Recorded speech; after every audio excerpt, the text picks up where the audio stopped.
నమస్తే, నేను మీ ఈశ్వర్. ఈ6 న్యూస్కి స్వాగతం. వార్తల్లోని ముఖ్య అంశాలు. హైడ్రా ఈ పేరు వింటేనే అక్రమార్కుల గుండెల్లో రైలు పరిగెడుతున్నాయి. బడాబాబులకు నిద్ర పట్టడం లేదు.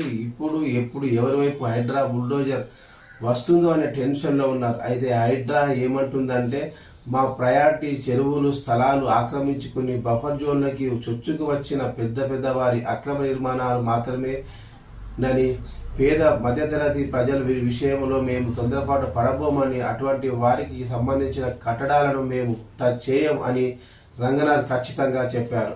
మానవతా దృక్పథంతో తాము వ్యవహరిస్తామని, ఒకవేళ అటువంటి విషయం వస్తే తొలగించాల్సిన పరిస్థితి వస్తే దానిని ఎలా వ్యవహరించాలనే విషయంపై ప్రభుత్వం నిర్ణయం తీసుకుంటుంది అన్నారు. ప్రస్తుతం మా టార్గెట్ మాత్రం చెరువులను పెద్ద ఎత్తుగా ఆక్రమించి వ్యాపారాలు చేస్తూ వస్తున్న వారు మాత్రమే అని రంగనాథ్ స్పష్టం చేశారు.